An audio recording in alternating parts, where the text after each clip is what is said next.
More and more companies are preparing massive layoffs in today's market. Although unemployment is still under 5%, things are not looking bright. And these numbers might switch very quickly. Companies like Walmart, Microsoft, and even TikTok are announcing layoffs in the thousands to prepare for what is coming. So, what is coming? In this video, I will discuss the current job market, how companies are strengthening their balance sheets, and what you need to do now to keep your job in this market.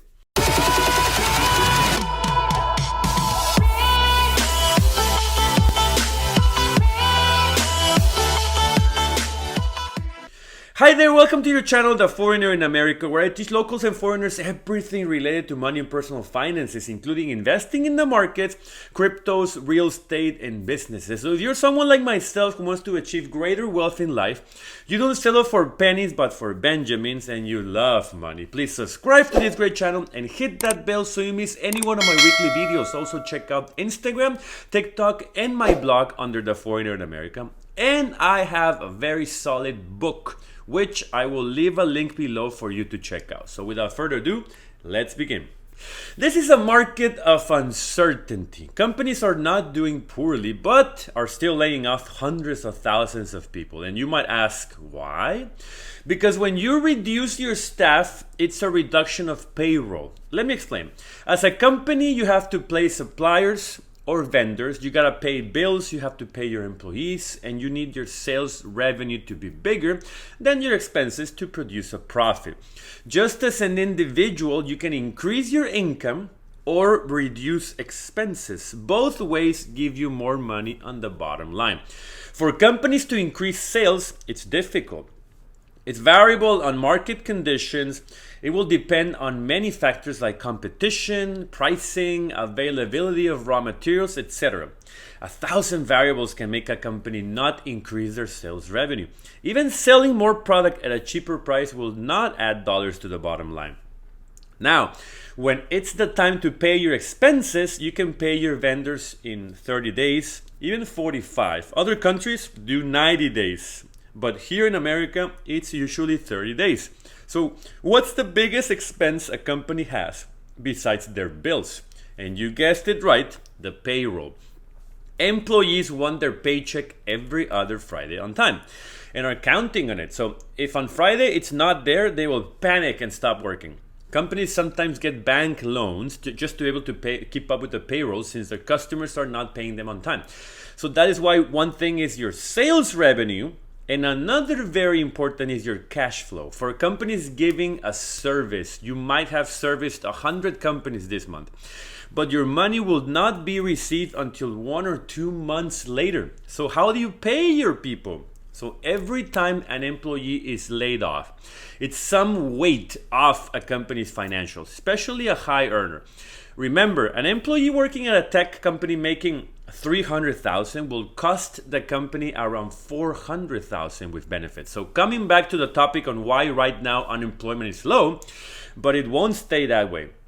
We have a lot of open positions and not many people wanting to take them. So that's not a good sign for calculating unemployment, since people are getting side hustles and turning them into full-time gigs. So the government calculates unemployment not based on how many people are working, but how many unemployment claims are there.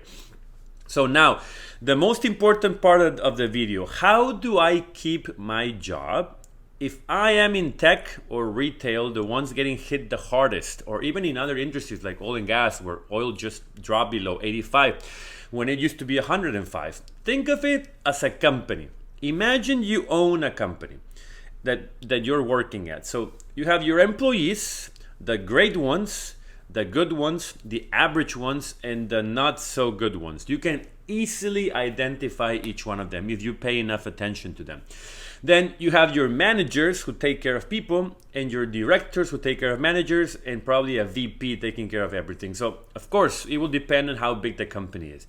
Step number 1 to keep your job in August 2022 is be one of the great employees.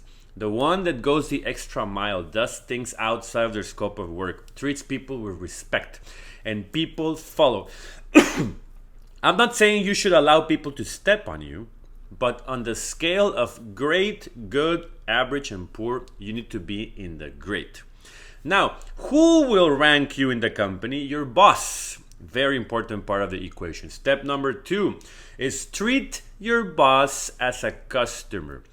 For someone out there that has never been in sales, it will be harder to understand. The customer is always right to a certain extent. I'm not saying you should tolerate rudeness or disrespect, but you need to bond with your boss.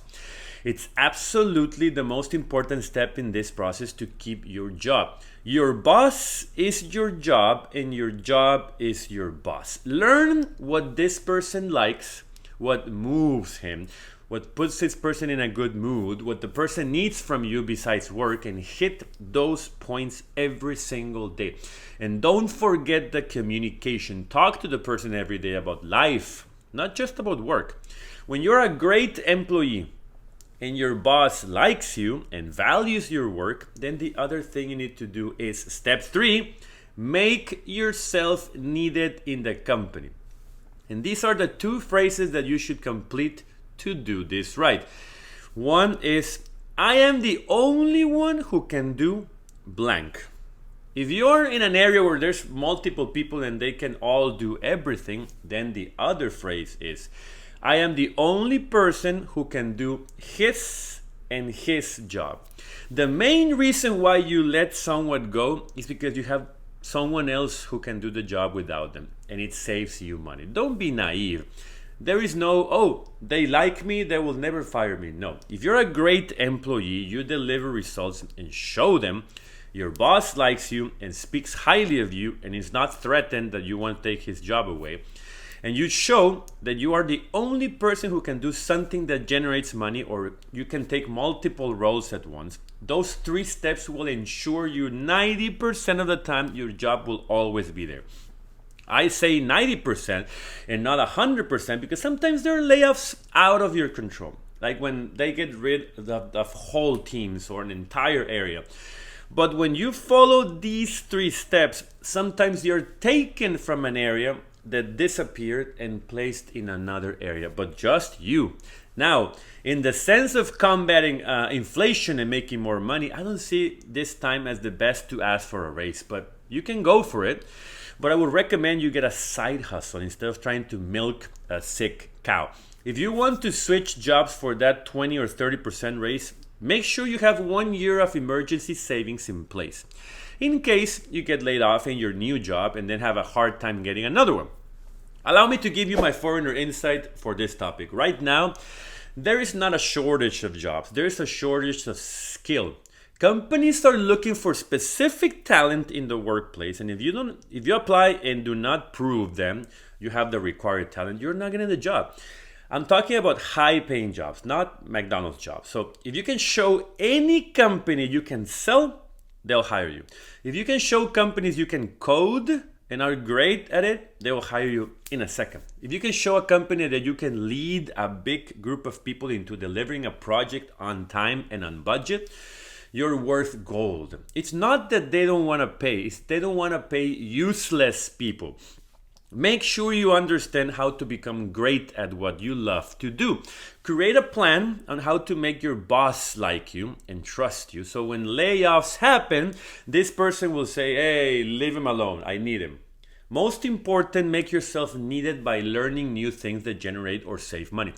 When you understand this, it's all a game. But your chances are high at keeping your job. It will not only be luck. In the meantime, while you're waiting to see if you're gonna get laid off or not, don't be watching Netflix and chilling. Get a side hustle that generates income. Save more money to have a year worth of expenses and invest more. Have a solid resume on hand in case you need it, and have your LinkedIn with a current professional photo, and all it needs to be attractive. Hire someone if you have no idea how to do it. But remember, take control of your life and take control of your money. So thanks a lot for watching this video. If you enjoyed it and found useful information, give me a like, subscribe, and hit that bell so you miss any one of my weekly videos as soon as they come out. So have a great day, don't lose any money, and I'll see you next time.